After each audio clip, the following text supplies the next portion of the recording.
Tanyakan pada diri kita masing-masing. Apakah kita jujur dan lurus? Apakah kita tidak menerima sesuatu?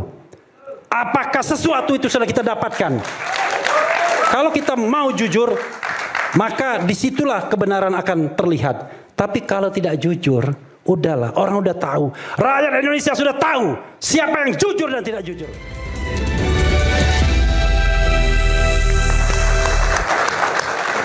Kembali di Rakyat Bersuara pada sesi closing statement. Saya tawarkan pertama kali, tentu di sini ada Wakapolri pada zamannya, Pak Komisaris Jenderal Polisi Purnawirawan Ugro Seno. Silakan Pak Ugro, saya berikan kesempatan pertama. Terima kasih. Jadi saya juga senang bisa ketemu sama Pak Rismon lagi nih.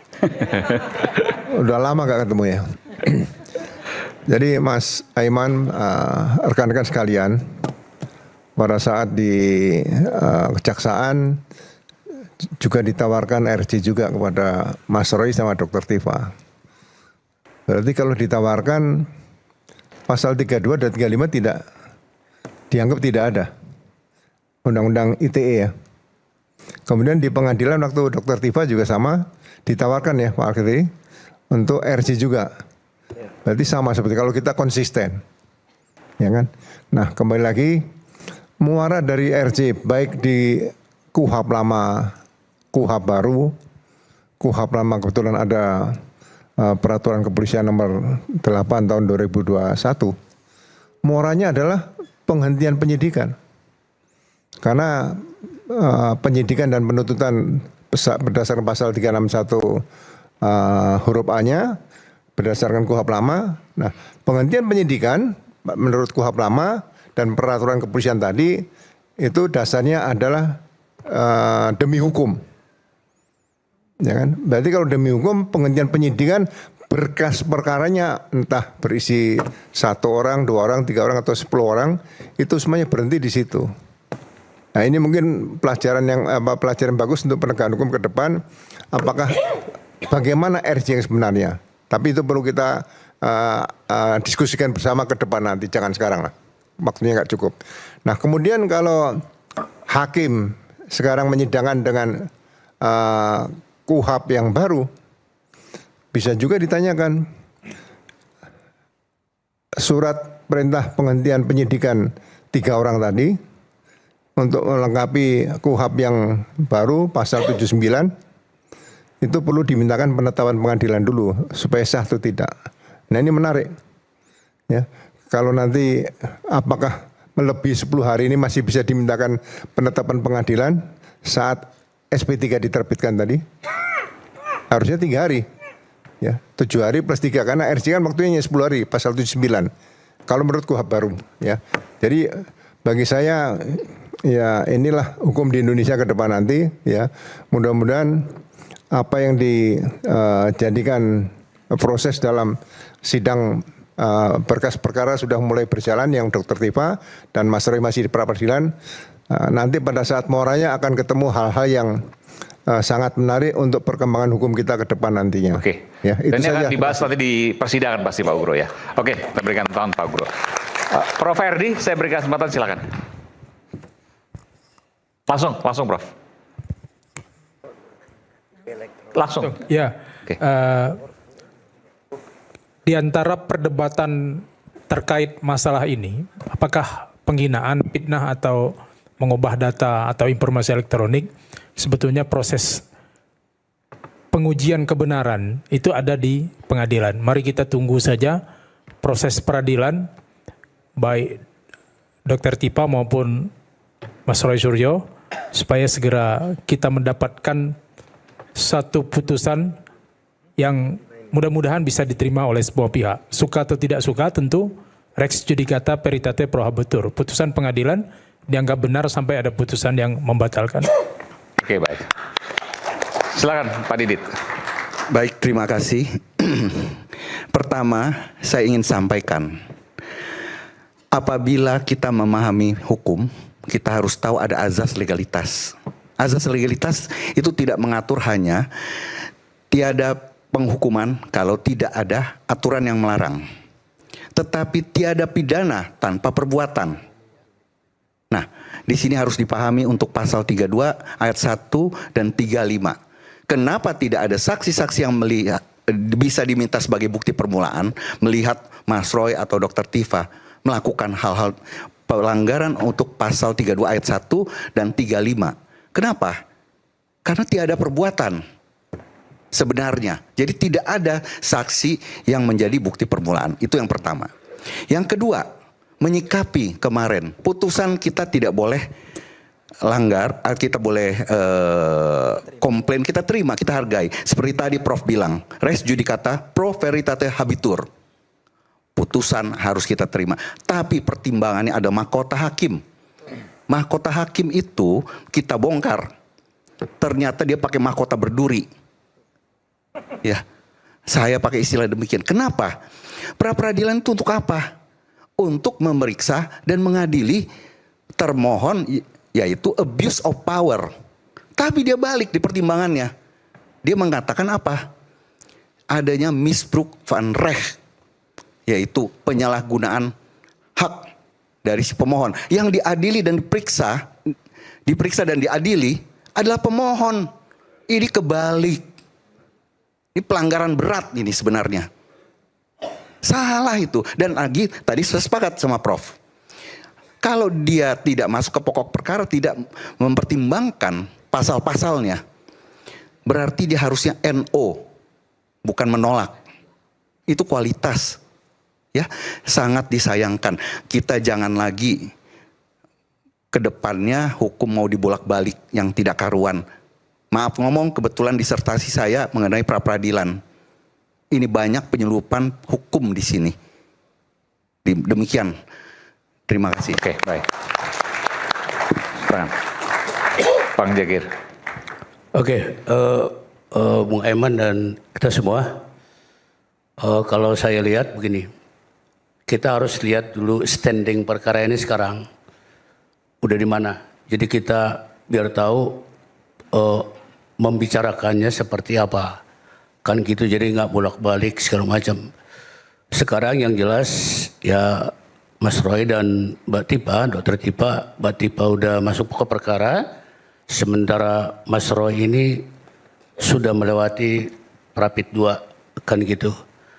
Nah bagi saya sekarang begini, ada berlaku ajas hukum ya, ajas hukum. Jadi ajas dan ada gium lah.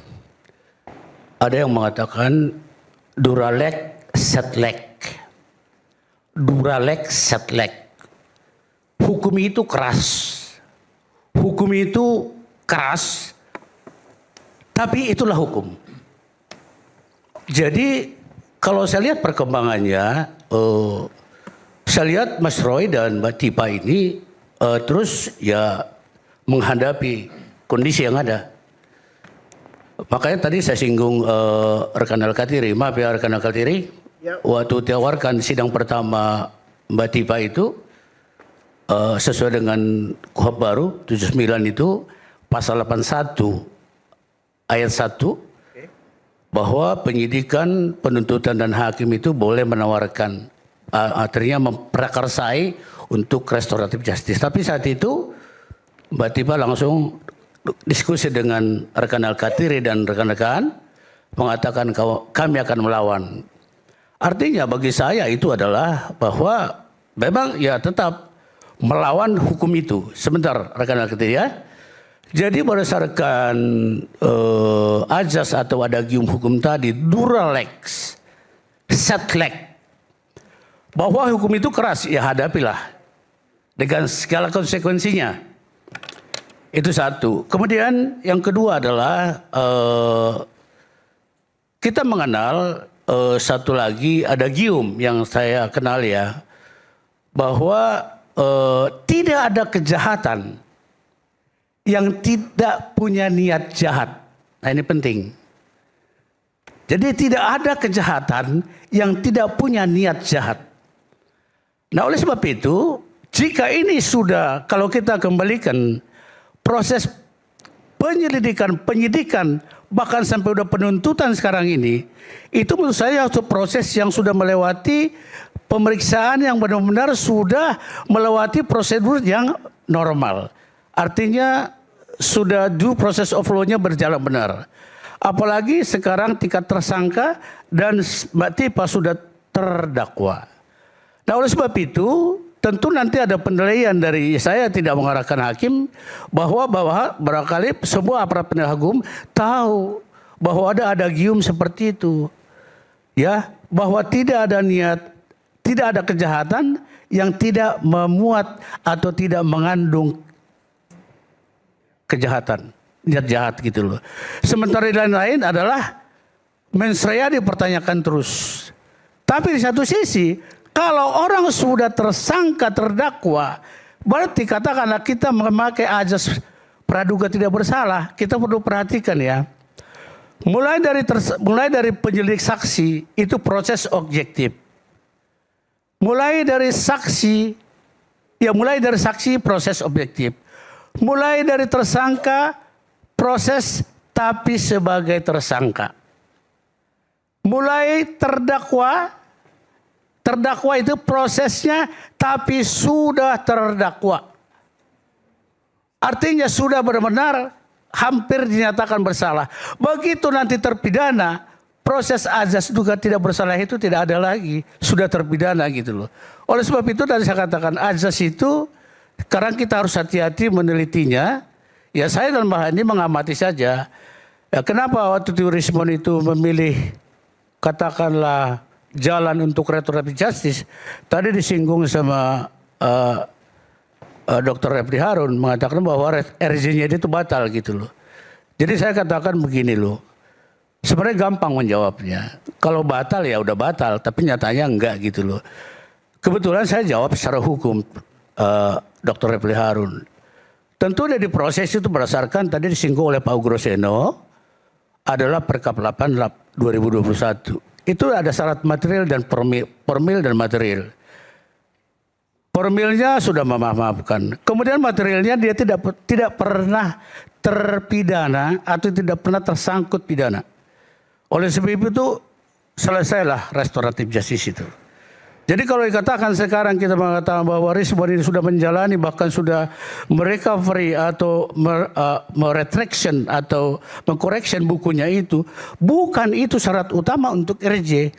Bukan. Boleh saya katakan karena saya penasihat hukumnya, tidak semata-mata berhubungan ke situ.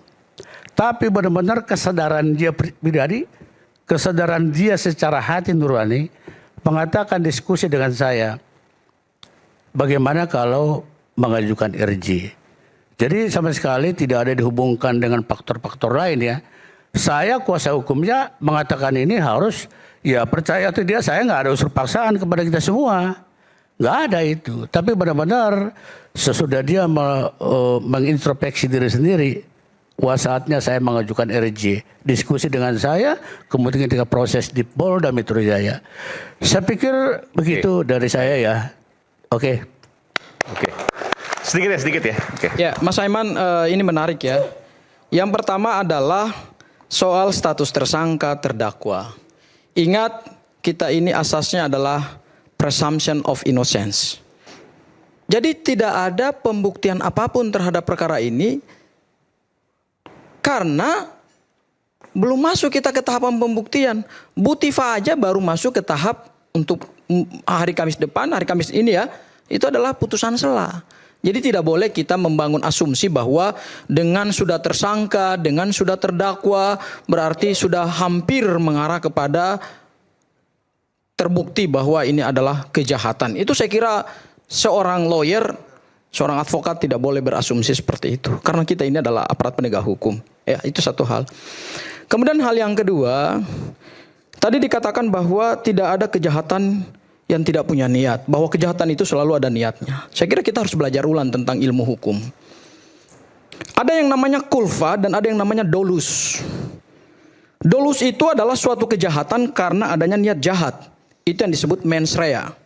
Tapi juga ada yang namanya kulfa. Kulfa itu adalah faktor kelalaian. Tidak harus suatu kejahatan itu ada niatnya. Diatur di mana? Pasal 359 KUHP lama. Ya, 359 ada juga. Yaitu apa? Kelalaian yang mengakibatkan kematian orang lain. Dan 360 KUHP yang lama, mohon maaf.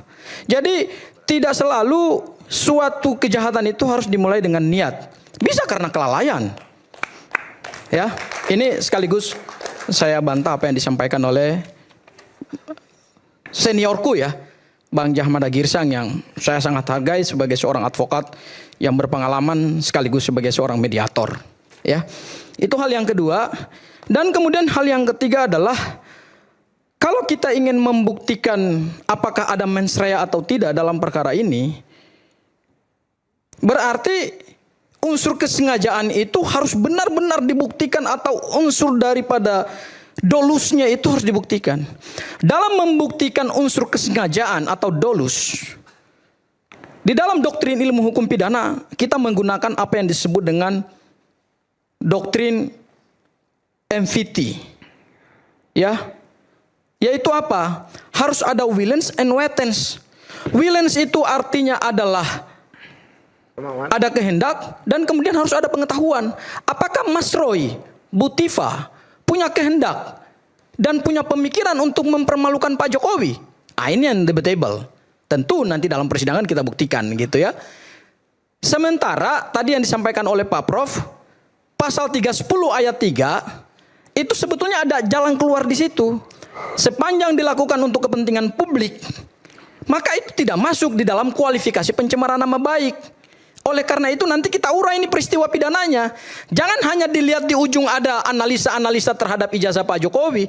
Kita harus mengurai dari suatu peristiwa yang panjang, yaitu apa? Dari Bambang Tri dan Gus Nur. Ketika Bambang Tri menulis satu buku Jokowi Undercover, dan di dalamnya ada temuan-temuan dia bahwa ijazah itu adalah diduga palsu, dan kemudian mereka dibawa dalam persidangan dalam posisi sebagai terdakwa dan hari ini jadi terpidana. Setelah adanya persidangan Bambang Tri dan Gus Nur, kemudian perbincangan ijazah ini kan jadi meluas gitu. Hadirlah 3 orang ahli, salah satunya adalah Bang Rismon, Mas Roy, dan Bu Tifa. Kita tinggal nanti membuktikan apakah penelitian mereka itu adalah mens rea-nya untuk mempermalukan Pak Jokowi atau menjawab tanda tanya publik terkait dengan ijazah Pak Jokowi. Dan itu akan dibuktikan nanti di pengadilan. Yes, itu Mas. Silakan. Oke. Terima kasih. Sebelumnya saya akan jawab tadi. Karena begini, di KUHP baru itu dakwaan itu dilawan bukan dengan eksepsi, tapi perlawanan. Maka saya akan melawan dari dakwaan itu. Dia akan lawan. Ya, selain memang dia siap untuk dilanjutkan ke pokok perkara. Kemudian kan kemarin ada dialog-dialog itu, kita minta tidak semua BAP diserahkan ke kita. Bahkan BAP dari ahli-ahli kepolisian ya, ahli-ahli yang bukan ahli kita, itu tidak diberikan. Ada 26 itu BAP itu ditahan. Itu jelas-jelas itu adalah melanggar ketentuan undang-undang. Bahkan karena juga tadi jaksa juga menggunakan KUHP lama dan sebagainya, di KUHP lama itu jelas di 143 yang dimaksud pelimpahan perkara itu termasuk dakwaan dan berita acara pemeriksaan. Itu dijelaskan di penjelasan di 143 itu. Nah, dari kemarin kami minta tidak diberi sampai besok itu. Karena kan ada putusan, itu tidak diberikan. Bahkan ada yang ngomong bahwa, loh, kalau kita kan mau perang, masa senjata kami akan diberikan pada lawan. Jadi pemikiran GPU itu perang, bukan penegakan hukum, bukan demi keadilan. Berarti kan ini kan kayak musuh menghadapi kita itu. Ini kan persidangan itu kan untuk memenuhkan mencari keadilan, mencari keadilan. Ya kan, dengan pembuktian material, ya kan, fakta persidangan dan sebagainya. Kok dibilang mau perang? Saya jadi bingung. Ah, ini mungkin salah satu kenapa mereka menahan berita acara yang mana itu hak kami untuk menerima. Dan bahkan ada yang kata, kami akan pilah-pilah. Loh, BAP itu harus diserahkan keseluruhan. Kok dipilah-pilah? Kalau pilah-pilah, oh ini menguntungkan kami pakai. Tidak, kan ini merugikan terdakwa. Nah, hal-hal seperti ini. Oleh sebab itu mudah-mudahan hakim tidak terpengaruh. Mudah-mudahan dengan perlawanan kami, dengan argumentasi kami, dengan dalil-dalil kami, mudah-mudahan hakim akan menerima perlawanan kami. Terima kasih. Bung Rismon, silakan. Oke. Karena tadi disebutkan tentang Bambang Tri dan Gus Nur, ya, saya sedikit mengkorelasikan ke situ. Di dalam bukunya, ya, Bambang Tri mengatakan bahwa nggak tahu Jokowi undercover 1 atau 2, ya. Karena ijazah Jokowi itu palsu yang SMA, maka yang UGM S1 itu pasti palsu. Dengan argumentasi bahwa stempel pada ijazah pada saat Pak Jokowi atau rekannya itu lulus, itu tidak ada tulisan SMA Negeri 6 Surakarta. Sementara punyanya Pak Jokowi ya, SMPP 40, terus di dalamnya ada SMA Negeri 6 Surakarta. Dengan argumentasi bahwa bagaimana tahu bahwa itu akan menjadi SMA 6 Surakarta, padahal itu masih SMPP 40 dan SMA 6 Negeri 6 Surakarta itu berdiri berapa tahun kemudian. Itu argumentasinya dalam Jokowi undercover. Jadi kita sudah tersesatkan, ya, oleh Bambang Tri ini. Saya juga korban loh. Saya korban tersesatkan oleh Bambang Tri. Kenapa? Coba ditanyakan Michael Sinaga yang kemarin jadi saksi. Kami mencari narasumber yang disebutkan di buku Jokowi undercover itu. Kami mendapatkan bahwa dia yang masuk karena narasumber itu sempit gangnya, jadi cuma 1 mobil. Saya tunggu di Indomaret. Ini kalau mau jujur ya, Michael Sinaga pasti jujur karena saya punya filenya, tapi saya nggak punya wewenang untuk menampilkan itu. Jadi di situ difoto oleh Michael Sinaga, ya, yang narasumber yang satu SMA, satu kelas dengan Pak Jokowi, dan di situ ada stempel basah SMPP 40 dalam kurung SMA Negeri 6. Saya nggak tahu persis SMA N atau SMA Negeri 6 Surakarta. Karena saya nggak punya hak untuk menampilkan, saya nggak tampilkan di sini. Artinya apa? Bahwa banyak fakta yang di buku Bambang Tri itu salah. Dan kita itu semua tersesatkan. Kita harus membuka diri juga dengan fakta-fakta semacam ini. Jangan disembunyikan juga bahwa itu salah. Membuka diri juga, saya pun membuka diri, semoga Bang Roy Suryo juga membuka diri.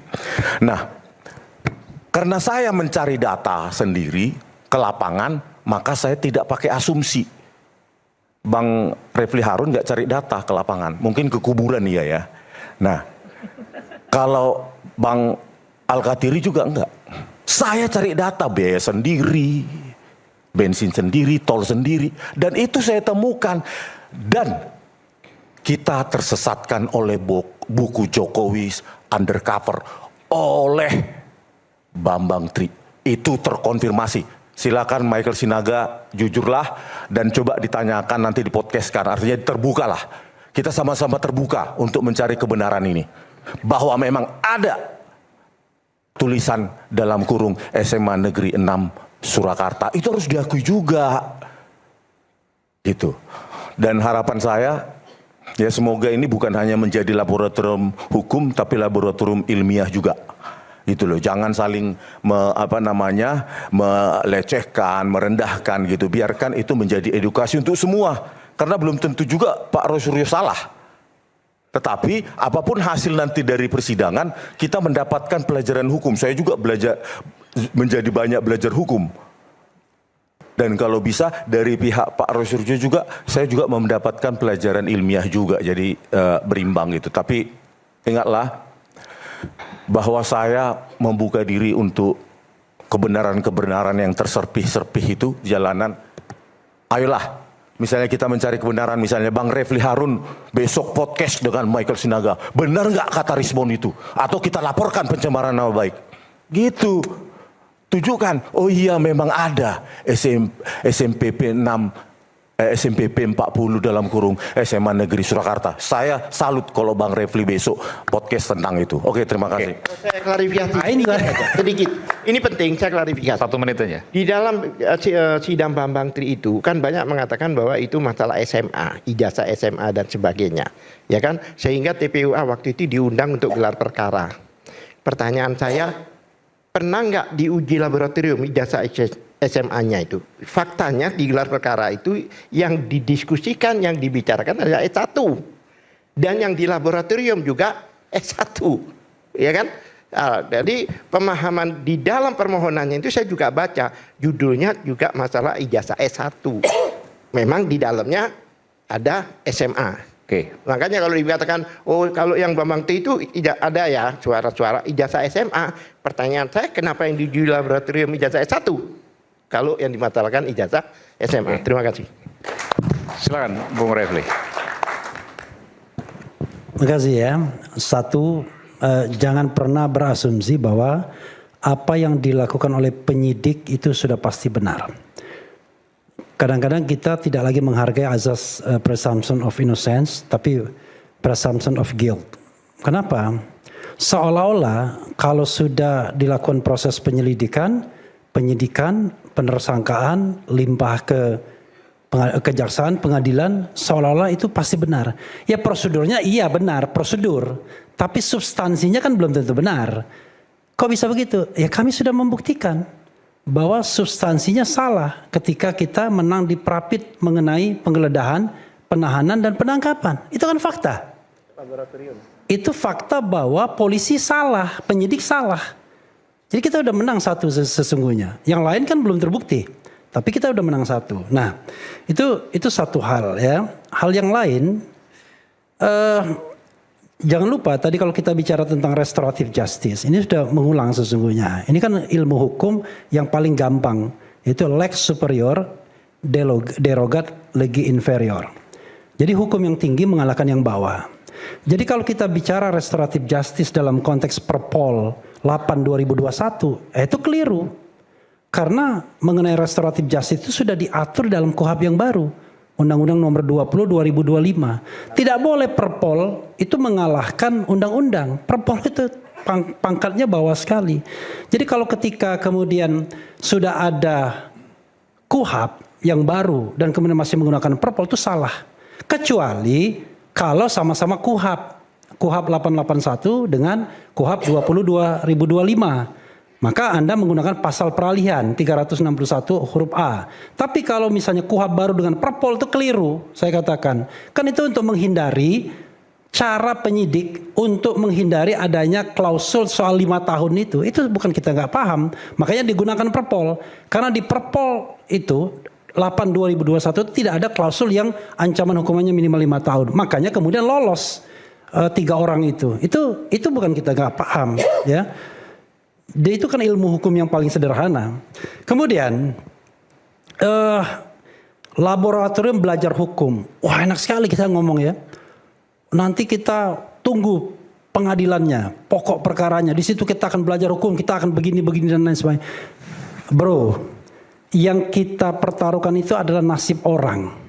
Untung Mas Roy dan Dr. Tifa tidak ditahan. Coba kalau dia ditahan sejak tanggal 13 November 2025 yang lalu. Bayangkan, mau menggantikan posisi Mas Roy untuk laboratorium hukum. Makanya kita defense dari awal. Ini kan bukan hanya soal apakah ini laboratorium hukum atau tidak, tapi membela the idea of democracy, constitutionalism. Konstitusi mengatakan seperti yang saya katakan di sini juga, jualan kecap berkali-kali, yaitu bahwa konstitusi kita sudah mengatur kebebasan berserikat dan berkumpul, menyatakan pendapat baik secara lisan maupun tulisan. Dan itu adalah sebuah yang diglorifikasi mengenai perubahan konstitusi pada tahun 1999 sampai 2002. Terutama tahun 2000 ketika pasal-pasal tentang hak asasi manusia masuk. Kita mengglorifikasi itu sebagai kebebasan. Dan pers atau jurnalisme itu menikmatin juga. Nggak ada lagi yang namanya, dulu ada yang namanya perusahaan, harus ada perusahaan siup dan lain sebagainya. Tidak ada undang-undang subversi dan lain sebagainya. Kemudian lebih dihargai Dewan Pers dan lain sebagainya. Karena ini the idea of democracy, ini adalah the idea of constitutionalism, maka kita defend, kita bela itu. Instead of hanya bicara tentang pidana, Prapit dan lain sebagainya. Kita membela sesuatu yang lebih besar. Makanya ketika Mas Didi tadi bicara tentang equality before the law pasal 28 di ayat pasal 28 di Undang-Undang Dasar 45, ya dia mengatakan, Anda kalau mau menegakkan hukum, equal dong. Ya kan? Kalau misalnya jaksa itu berargumentasi bahwa pasal 32 ayat 1 dan pasal 35 itu adalah delik umum, dan negara tidak kehilangan hak untuk menuntut, maka tuntut juga orang yang kemudian melakukan restoratif justice. Karena pencabutan laporan polisi katanya hanya berlaku untuk pasal delik aduan. Tapi kalau dia delik umum, negara tidak kehilangan hak. Itu kata jaksa. Nah, makanya saya minta di forum ini, tolong jaksa, Anda tuntut juga dong Rismond dengan pasal 32 ayat 1 dan pasal 35. Karena menggunakan Perpol 881 itu bagi saya adalah penyelundupan hukum. Tapi masalahnya bro, saya katakan, yang berkuasa ini bukan saya, bukan Refli Harun. Yang berkuasa ini adalah sebuah institusi negara yang bisa diintervensi oleh orang lain. Masa kita nggak paham seperti ini? Ya kan? Kekuasaan, uang dan lain sebagainya bisa bermain dalam kasus apapun. Ya, tanyakan pada diri kita masing-masing. Apakah kita jujur dan lurus?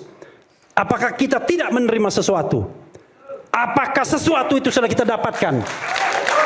Kalau kita mau jujur, maka disitulah kebenaran akan terlihat. Tapi kalau tidak jujur, udahlah, orang udah tahu. Rakyat Indonesia sudah tahu siapa yang jujur dan tidak jujur.